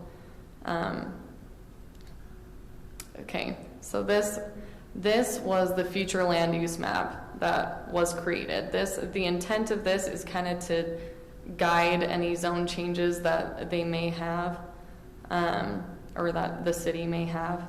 All of the yellow is all low density residential, and so R140, R130, and R120 all fall under that section. And then you have the mixed-use development. So if you see this Ridgeview pod at the time, back in 2008, that was already determined to be a mixed-use area or some sort of planned community. And then you had this that's honestly always been planned to be commercial, and then you have the town center that is also just a mixed-use area. So when a developer comes in and he's in a residential area and wants to do commercial, it's not a hard no, right? It's a uphill battle to get it. I mean, because that is legislative, the council, like the planning commission and the council, have the right to deny it. Right. But it's really, like, a couple of builders have come in here, and it's hard to argue the general plan when you got a room full of people that says the general plan says residential. He's trying to get a little bit of commercial. It's really an uphill battle. You got to get public support to really deviate from that. Yeah, and I know some cities even have a specific requirement for rezones where they say The general plan amendment. you have to show why our general plan was either incorrect from the beginning or some overriding concern that we missed something and we need to change our general plan as part of this rezone. So I don't think Highland doesn't go that far, but there's that kind of presumption of, well, if it's not in our general plan, why should we go against that? And it's kind of, you have a hurdle to overcome. It's a big deal to deviate from this, I guess, especially when it comes to commercial in Highland. And this is our current zoning map. This is obviously updated every single time we do have a rezone. If you can see that or tell that, it's pretty consistent with that future land use map when you look at the overall zoning. And these maps are all on the website, right? Yes. Well, I mean, this map is what's included in the general plan, and then this zoning map is a separate link in the zoning section on the Highland City website. And there's also like a friendly GIS map that has all of this zoning on something so people can actually look up where their parcel is and scroll in and click it and see all of the, attributes that are related to it. The transportation section, this basically they went into a deep analysis of SR 92 and 74 and North County Boulevard and looked at traffic volumes and the overall capacity of those roads based on the traffic volumes, and also looked at future projections based on build out or based on future populations and what those roadway widths should be, or what they should be capable of holding. And this is also where the cross sections are specified. So that's basically how wide is the parkway detail? How wide is the sidewalk? How wide are our travel lanes in certain right-of-way widths? And this is also where our parkway detail specification is. I'll show that picture in a minute. This is that overall transportation network. The solid lines are things that were already constructed, and then the dotted lines are things that were proposed as either 2-lane, 3-lane, or 5-lane, like collector or arterial roads. So as you can see, it's kind of like set out from before, as in these are state roads, this is where we want our collectors to be, these are local roads, and this is what we're going to plan for. And so when we go to like expanding these roads, we try to follow this. Like when it comes to Highland Boulevard, that's intended to be a 5-lane arterial. So how much does our general plan affect what the state does on their roads, like SR 92? And like if we decided to do all high density and we're cramming all this stuff onto SR 92, well, with UDOT, they're going to do everything. They're going to do everything based on traffic volume studies. They would do traffic studies if it came to the need to widen it. They would. But that's not a lot of. Yeah, our impact, basically, ours is going to be for those state roads. Is going to be based on what their projections are. Just because we wouldn't widen those roads even if we thought it needed to be. It would be there under their jurisdiction.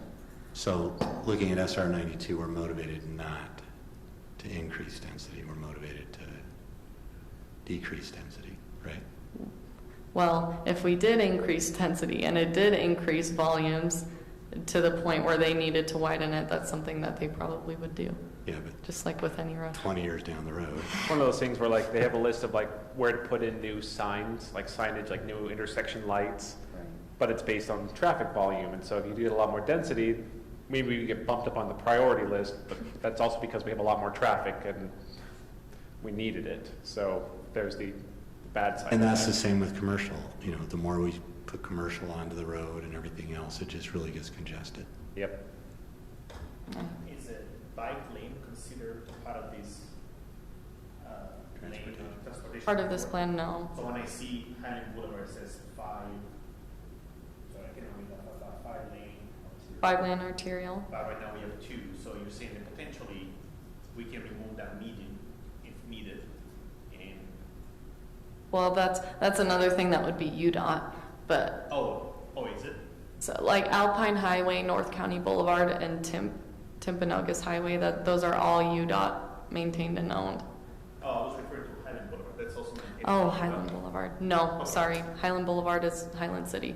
Okay, so when it says that it's 5 lane, but right now we have 2, and we said we don't consider the bike lane as a lane. So technically, in the future, talking about, for instance, DR developing one now, then expansion there, that boulevard can become a 5 lane. Maybe need be. That's the thing. I'm like, at this time, this was just a proposed road. Highland Boulevard wasn't in yet. And are trails part of the transportation network?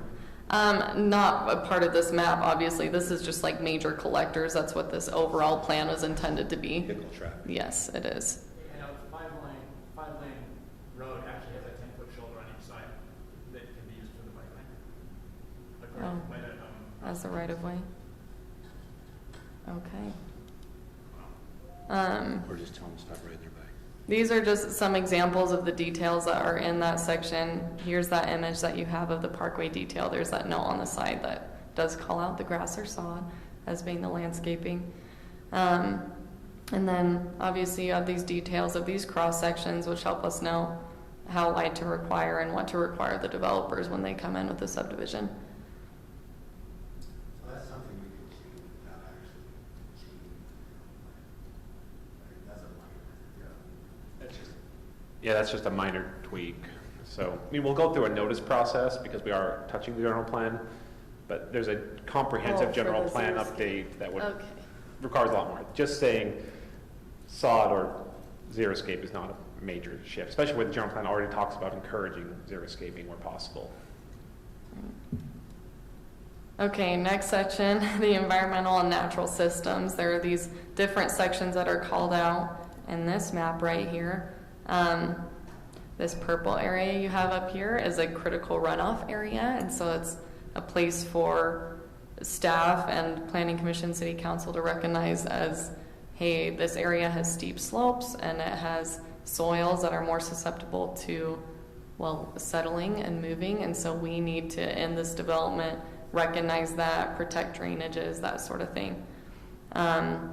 And then the turquoise blue you see right here, that's all floodplains, and then the green you have the wetlands, which we ran into with the hollows. We tried to now make it city property if it is included in the Army Corps of Engineers wetlands. I think that's all I was going to call out right here. Flood plain. The floodplain. Yeah, I'm guessing that's moving. It's not considered for FEMA floodplain, right? Actually, I think these ones specifically are FEMA. Yeah. Well, no, for the floodplain, would that be considered under FEMA protection? Oh, it's reasonable.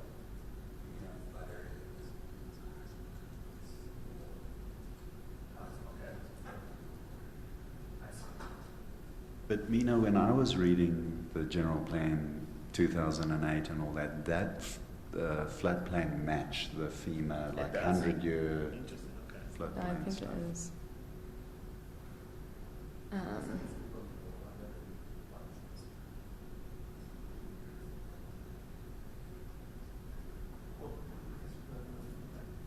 No, you're okay. I just don't know. Some of the homeowners actually have problems with that, where they can't get decent insurance. Yeah, we're not going to touch it.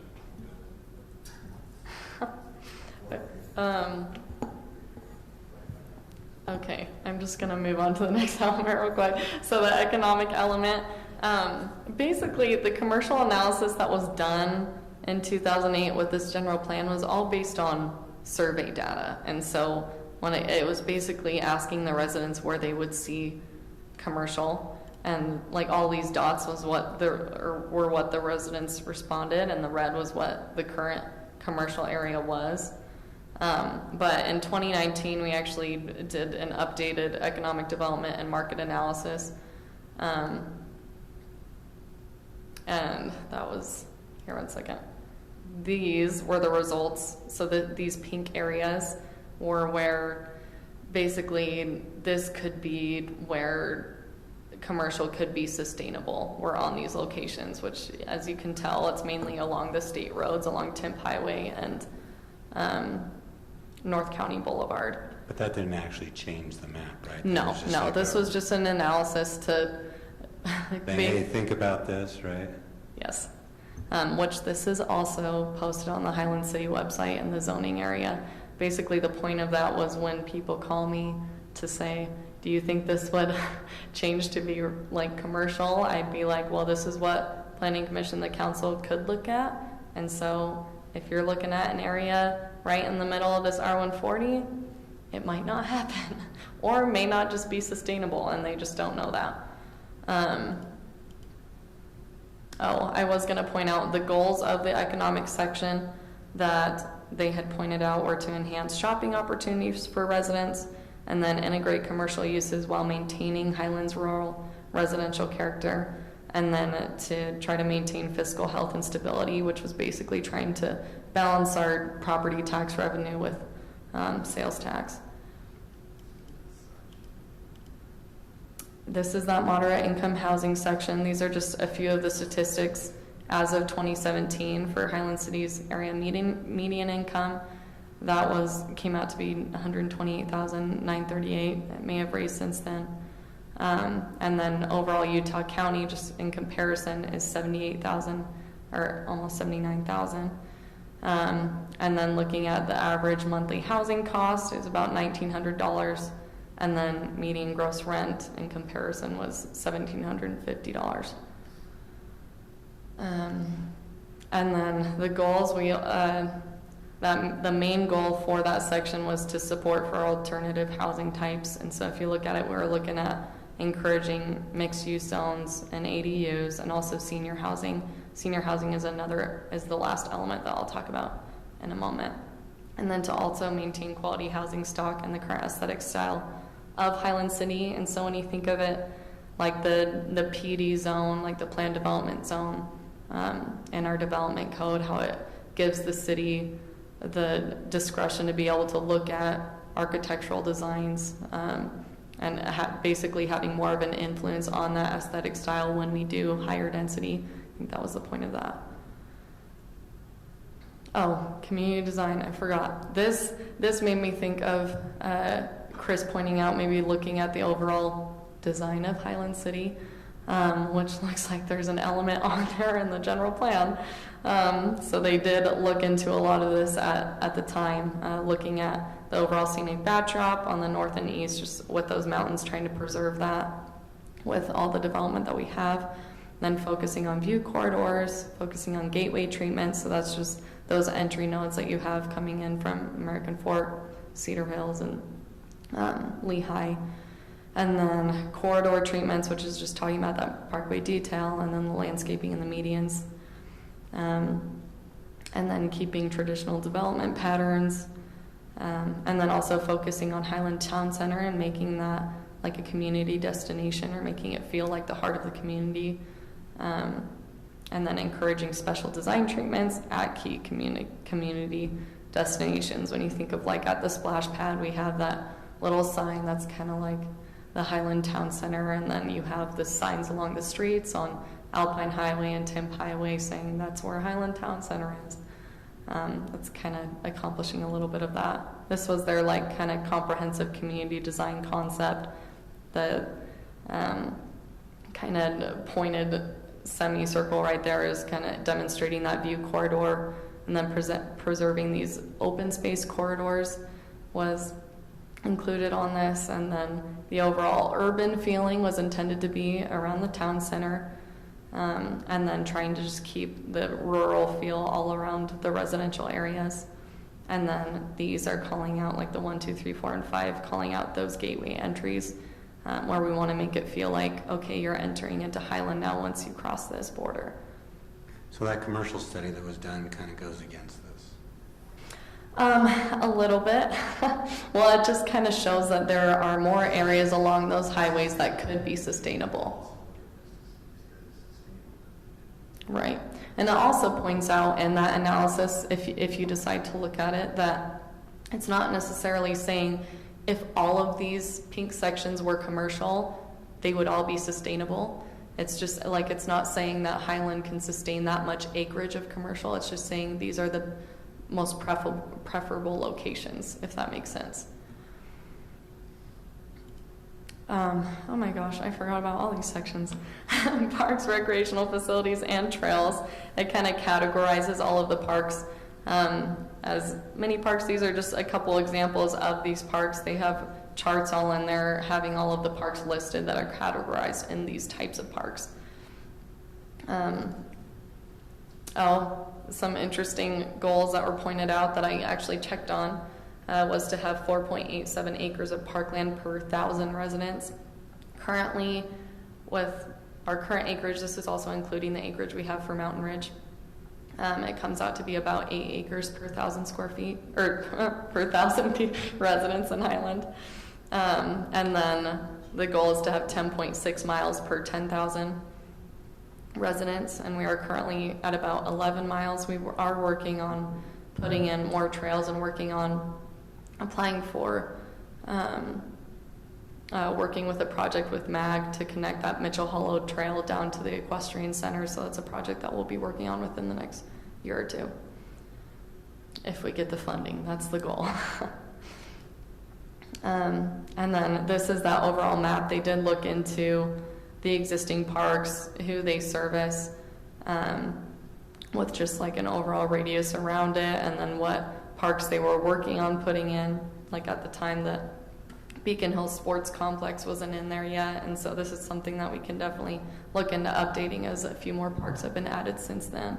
So is there some place in the general plan that talks about what a mini park is used for, what a regional park is used for? I'm trying to remember if I think they have them defined. It's not in code. It's not in code that it explains it. You know, we're talking in. They do have sections for, yes, they do.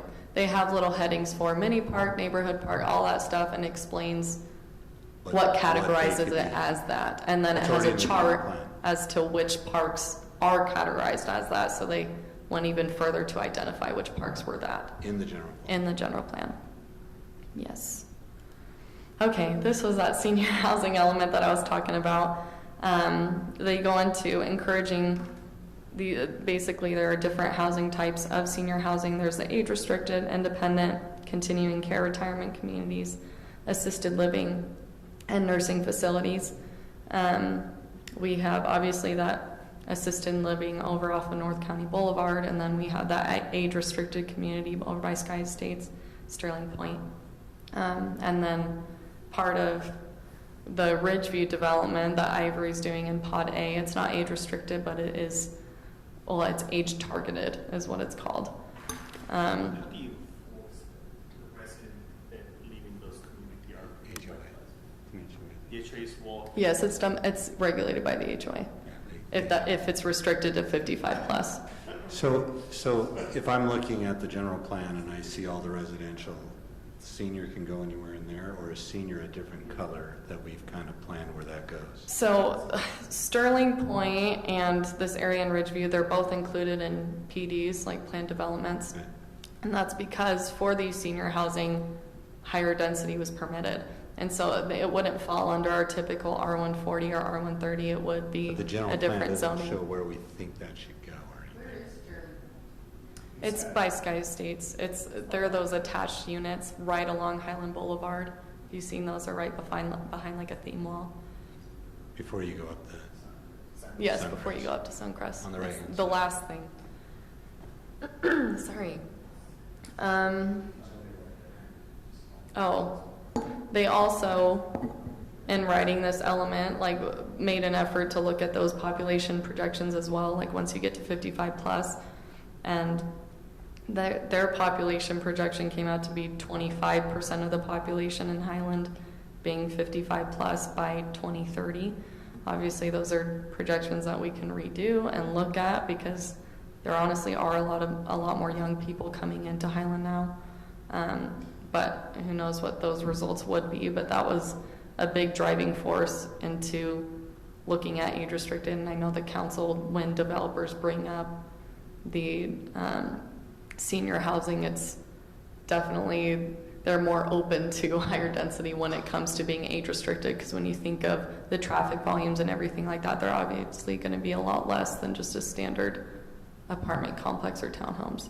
So 55 is old in the according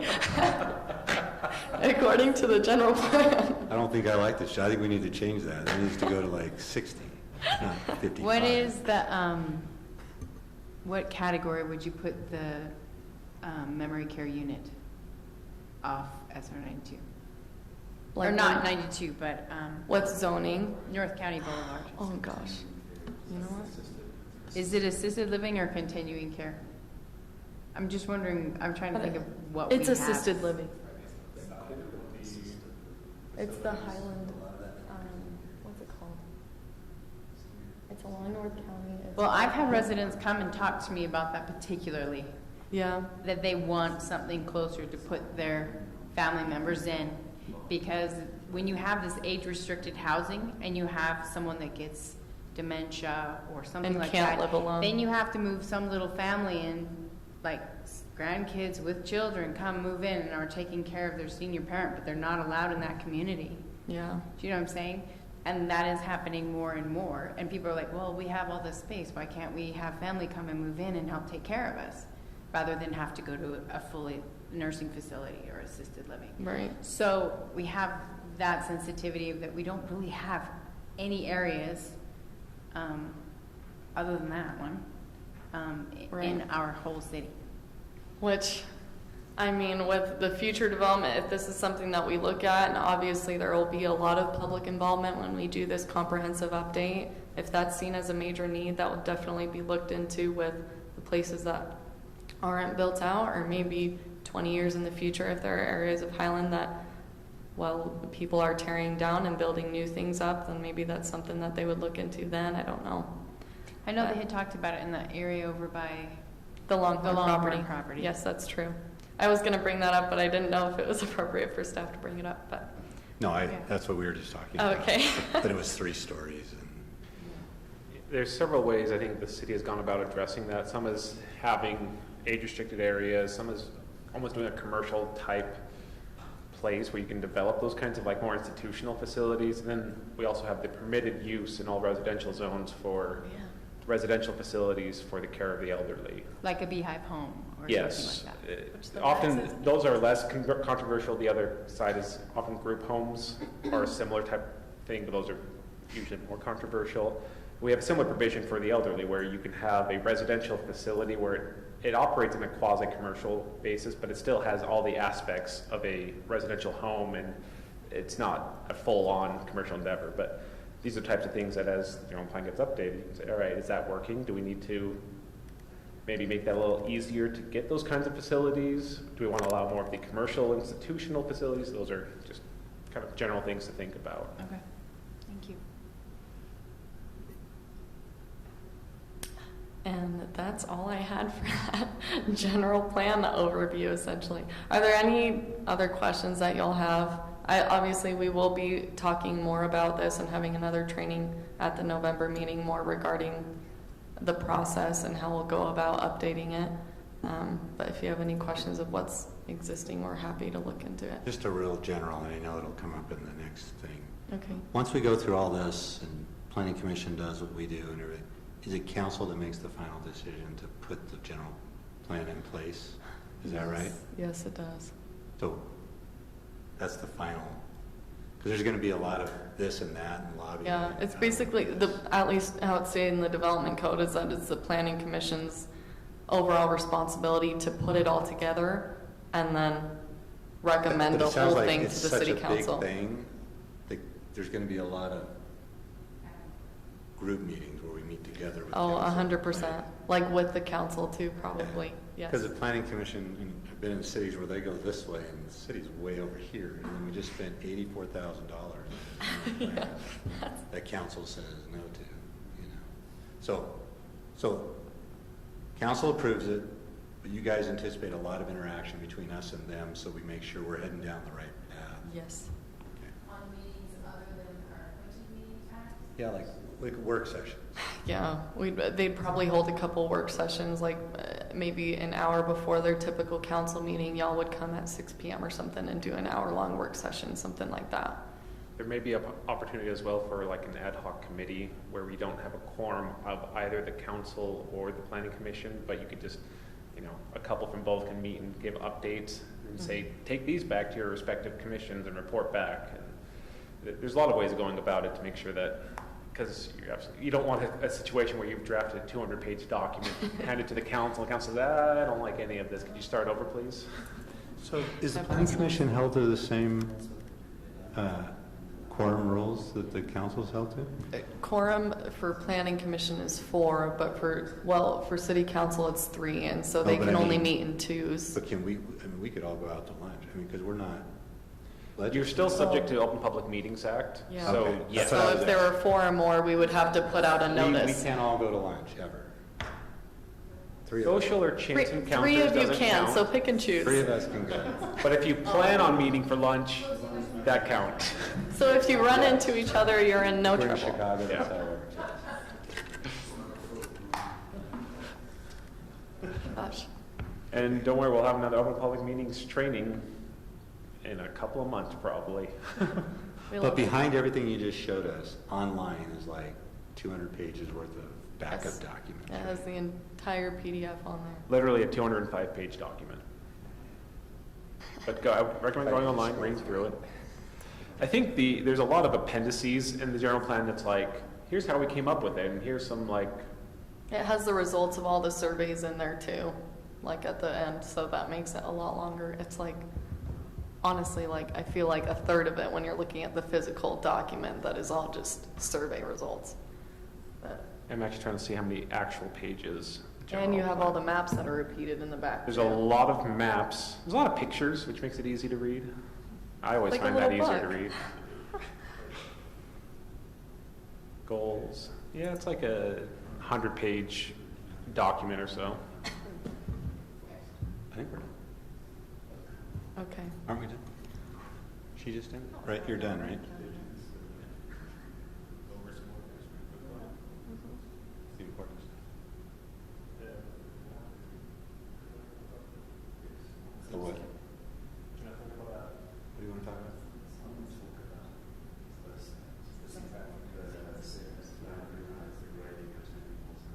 Okay.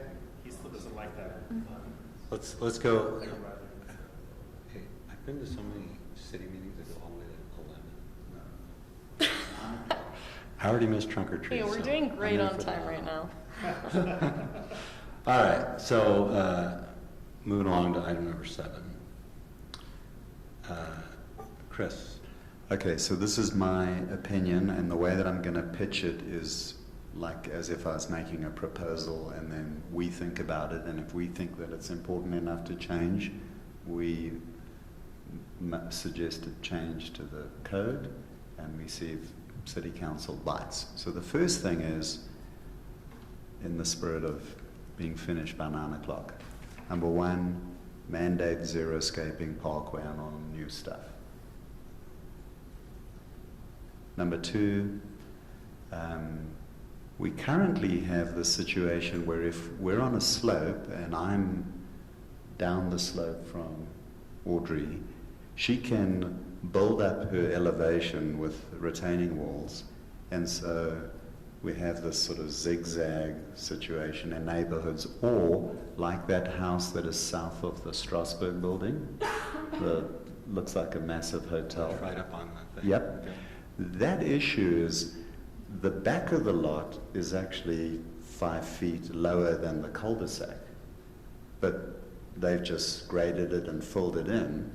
The neighbor next door hasn't, so their kids are playing, football or whatever they're doing, and then suddenly there's this monstrous 6-foot graded, ugly, I personally think it's ugly. So my 2 cents worth would be, as a planning commission, we need to decide, do we want that in the city? And the horse has already left the barn because it's mainly developed up in Perry Homes and Beacon Hill. They've got all these same things, sort of tiered. Well, now we already passed an update to the retaining walls that the max now is 4 feet.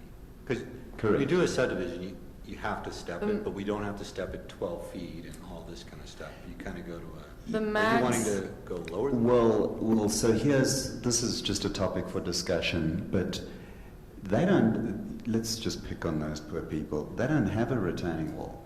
They just filled it. So they just backfilled the lot. like a walkout basement, basically? No, they don't. So the neighbor has a walkout basement because the land from the cul-de-sac entrance to the home is at this elevation, and then the ground slopes down like that. And then you've got 6,000 West here. What the neighbors have all done is their homes face the road with basements that are buried, but then the back of the home is open, walkout. Right. What the neighbor next to the Strasbourg building has chosen to do is just to backfill the whole lot at exactly the same elevation. So what happens... Didn't you have to put retaining walls in to do that? No, what they've done is they've just built, backfilled everything and built a cement foundation, really, for their garage. But they've just filled it all in with dirt. There is I think it goes up to about 3 feet, it may be 4. They do have a retaining wall along that side property line between their higher grade and the neighbor's lower grade. But then the fence, so the max height of a retaining wall, like without a fence, is 6 feet. It used to be 8 feet and we dropped it to 6. But then if a fence is on the same vertical plane, that's where it drops. And so they have so their neighbors have a 6-foot fence, and I still feel icky about this, and this property owner spoke to me before this amendment went through, or the builder spoke to me before this amendment went through, checked with me, made sure that he'd be able to do what they were planning on doing, but then he literally called me the day after this amendment went through. And so I had to tell him, you know what I told you was okay over the phone a month ago or 2 months ago, it's not okay now, and you didn't submit your fence permit, therefore you can't do what you're wanting to do. And so me and the city engineer actually went out there, and that's why you see because technically the max would be 6 feet, but that's why you see that kind of little cement buildup that's below the fence, and it kind of steps down. That was the compromise we came to, where they matched the church's fence on that one side and then stepped down to match this resident's fence. Yeah. But yeah, and Kelly, pardon me, I'm talking about the east-west okay, so the retaining wall along elevation, the line. The one that separates the neighbors to the south. Which I think that max is about a 4-foot retaining wall. Correct, yeah. But then where you've got the dirt backfill, they got 2 feet or so of foundation poking out, and then the slab, and then the garage built on top of that. And so just as a topic, and maybe nobody wants to talk about this, but I would propose or suggest that we should either think about that, and I'm not sure that I'd actually be fine with us changing the code to say, hey, if the ground is sloped like that and I buy a lot that's, downstream, as it were, slope-wise, that you can't build up your lot and create this little zigzag situation. Because it would be nice. It's great to have the kids play on a flat surface, but it just means the neighbor that is downslope, as it were, has this little wall that they have to look at. And So it's one really a thing to think cosmetic about with that is, and I'm just pointing this out because we always focus on the person that is getting this wall built up. Do you feel the same way if the person on the lower property is wanting to put the retaining wall in? My understanding is, if you're downhill and you're up here, you can't do this. You can't block drainage from lot to lot and create a pooling pond, right? Well, you have the problem with drainage where you have The uphill lot draining everything into the lower lot and flooding it. Right, but if it's already doing that, you're not changing it. My understanding is, if this guy's lot is draining to this guy's lot, like in Phoenix, you're not even allowed to do that. But in most cases, if it's draining, this guy can't stop it and let his yard flood, right? That's UBC. Makes sense. Why is that right? I think you need Well- to mention it. Well, you have to make it drain. Right. Right, which also, by code, they're supposed to provide a drainage plan if they put in a retaining wall. I honestly, I'd have to ask our building inspector. I don't know if that's something that they've been providing when they get those building permits, but at least by code, we You know what would be can good? regulate that. That makes sense. What would be good, Chris, is to have her pull up the code that addresses all those things and look at the actual code, what is allowed and what we think we could do to Mitigate prevent it. that. What do we do? Like, I think we need to know what the existing code is, because sometimes people do stuff and it's not per code. So if it's something that they didn't do per code, and it's already there, it just wasn't enforced. But I think we should look at the existing code and apply it and say, what would you change so that didn't happen again? Yeah, so the purpose of these topics tonight is not to exhaustively resolve it, but just to bring them up for us to think. So think about a situation, and the poster child is actually that house that is south of the Strasbourg building on 6000 West. And they are completely in compliance with current code. They're not doing anything naughty.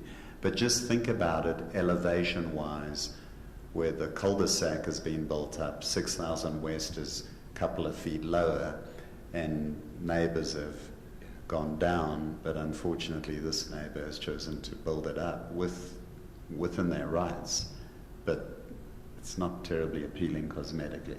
Okay, so that's just topic number. But the other issue on that same house, and maybe that's the setbacks. Yes. Like, I don't like that we pulled the setback off in the road somewhere when I it know. should be like back a curb is, Yeah. not necessarily property line, but back a curb or back of sidewalk or whatever it is. It should be at back, like the Yeah, inside of the wherever your sidewalk is property where the is. line should be.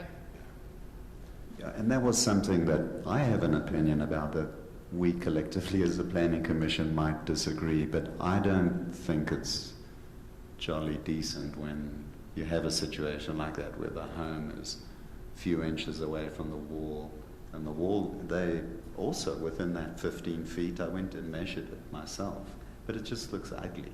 So I would prefer if, But the height of it as well is completely false. yeah, welcome to the view corridor, yeah, that we Yeah, just I was gonna reviewed. say the view corridor is, yeah, completely not. Yeah, our general plan, we gotta protect that view corridor, and then really do it.